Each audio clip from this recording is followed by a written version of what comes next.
And we're back. And joining us joining us right now. I don't want to botch your name. Is it pronounced Maciej? Hi. You pronounce my first name perfectly.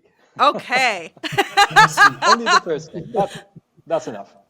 Yeah, we'll stop there. I won't try to insult you with the rest of it. Welcome to the show. I've been watching all the comments rolling through Twitter and YouTube, and everyone is just saying how beautifully done this picture is. Tony's going to be the moderator. I'm going to jump in here and there with stuff from Twitter, but I wanted you to know that people are just like, it's so gorgeous. Very happy to hear that. Go ahead, Tony. Well, hello there. Hello, Maciej. It's good to see you again and talk to you again. Hi, Donnie. Let's dig right into it. Let's talk. I want to talk about the location first, because I think that your Dollar Baby is one of the most beautiful locations of all the ones that I've seen. Let's talk about that as far as where it was filmed and how you found out the right spot to film it and so forth. It's Poland, so it's you might treat it as an invitation to Poland. Actually, it is so beautiful here. It was filmed in the north of Poland, near the Baltic Sea. This is so-called the Pomeranian region.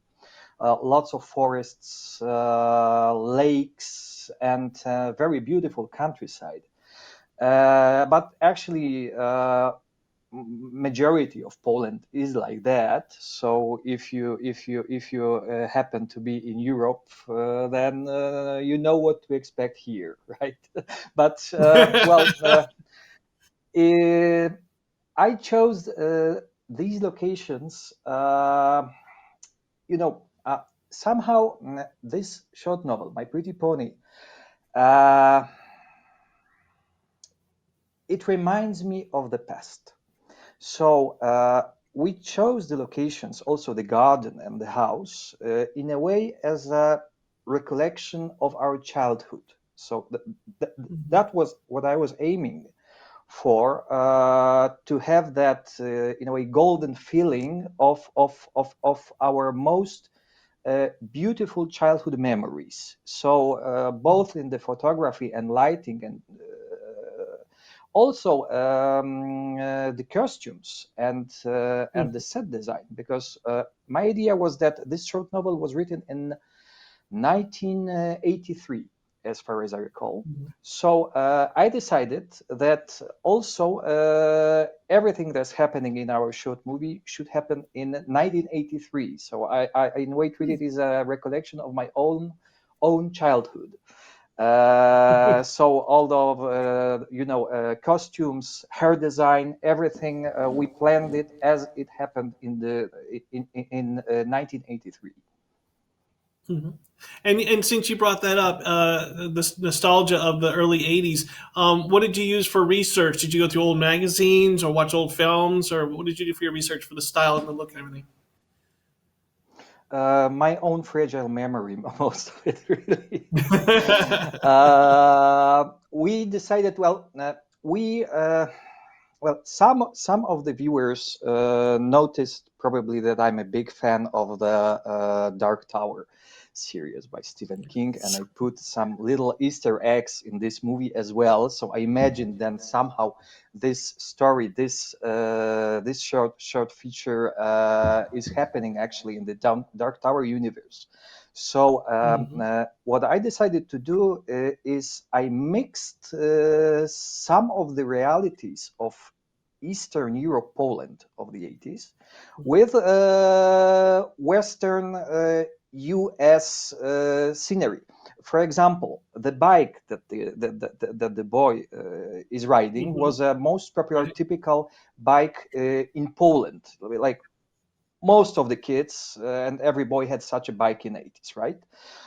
It was obligatory in a way. While the car, it's actually I decided to not use a typical Eastern Europe car of that time. We looked for an old American caravan. As I don't know what's the mark of this car. It's not Lincoln. I don't remember, but it was definitely the American. We found a guy who brought such old cars from the U.S. To Poland, Mm-hmm. and he was kind enough to allow to use it in our movie. So in a way, I mixed these worlds, right? The Mm-hmm.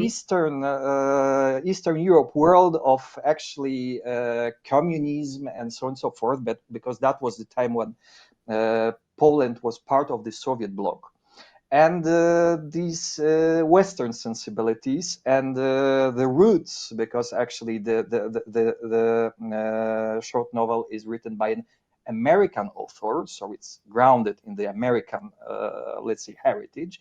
And in a way, I decided to bring them all together here, just as it happens quite often in the Dark Tower universe. You're a big fan of the tower like I am. That's awesome. Let's talk about the story itself. Why did you pick My Pretty Pony, and what was it that attracted you the most that you wanted to make a film from it?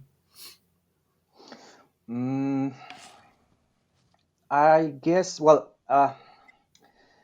the stories by Stephen King that, in a way, talk to me most are The Shawshank Redemption and The Green Mile. So stories which are not meant to scare us simply, but they are telling us some deeper truths about the nature of life. So I thought, and I also consider time and passage of time as an extremely interesting topic of art in general. So when I read this short novel, well, that was an easy pick. I had a chance to do something, let's say, in a vein of Shawshank Redemption, for example, and at the same time also. I would not say change the context of the original novel, but as you probably noticed, at the end of it, I added a little something from myself, which was a bit supernatural, but in my opinion, added that Stephen King flavor to the whole outcome of the story, because the original short novella is basically granddad and grandson talking with each other. It did not have any particular introduction and the end. So I, in a way, use my right as a person who adapts the text for the cinematic purposes to add something from myself and maybe make it a little bit more cinematic. You've made a lot of people cry on here. There's so many people talking about their feelings. Sorry. Like, this one got me, and like, my family's from Poland. This hit me hard, and just so much love for your picture. And have you been watching along with us? Like, are you aware of the haiku that you are going to be awarded from Derry Public Radio? I was watching on. Well, I'm very sorry to hear that I might make someone cry. Usually, when people are watching movies based on Stephen King's works, they expect to be scared. So that was maybe something a little unexpected. But in my opinion, every emotion evoked by a cinematographic work is valuable. So I hope that there was not cries because of the lesser quality of this movie, but of the emotional message that we were trying to convey. Amazing. Well, I am going to read you your haiku from Derry Public Radio in regards to My Pretty Pony. So, time passes us by. At first idly, then it flies. My pony, my prize. And they obviously give My Pretty Pony 5 out of 5 blue chambray shirts. Woo! Thank you. Thank you. Very happy to hear that. Sorry to jump in. I just got to give the love here. Okay. Yeah, go ahead. Okay. Growing up in Poland, what was it like? Being a Stephen King fan in such a way land, across the globe. Was it hard to get any of his books, or wait for them to be translated or anything? What was it like? What was your first Stephen King book that you got? Whoa. Fortunately, Stephen King was one of the first Can you? authors. Oh, Yeah, is okay? Can you hear me? I can hear you. I think Tony just might be having a couple of connection go issues, so keep ahead. going. Okay. But I heard the question, so that's Okay. not a problem. Actually, the whole publishing market in Poland opened at the end of 80s.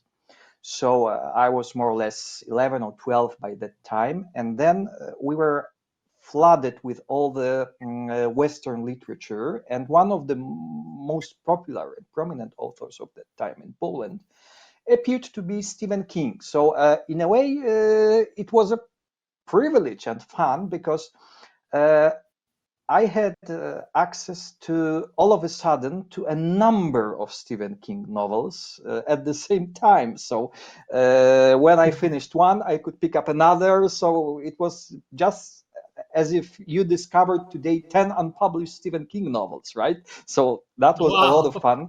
And I recall that the very first one that I read was The Salem Slot, and I enjoyed it immensely. It's an almost perfect novel, one of the Stephen King's best. Stephen King actually became one of the most popular authors in Poland, as well as in the other countries. So now it looks more or less the same as in whole Europe or in the US. That's great. And if you noticed, a lot of our films have a lot of child actors in them in the short stories. You had a child in your story. How was that like working with? Well, actually, you had it young and old in your story. What was that like working with the different age gap like that? Uh, they were both professionals. Marian Gingiel, who's playing the grandpa, is one of the most respected Polish actors. He brought everything here. And as for Mateusz, who played his grandson, that was his feature debut. But I think that the innocence that we see in his eyes, in a way was very. It complemented the wisdom and knowledge of his grandfather. So after all, this clash of experience and innocence uh, uh, in context of this story worked very well. Awesome. Well, we only have a couple minutes left, unfortunately. Do you want to tell us what you're working on right now? I actually last year I completed my feature film debut. Unfortunately, it would be in cinemas right now, but because of the ongoing pandemic situation, the premiere needed to be postponed to September.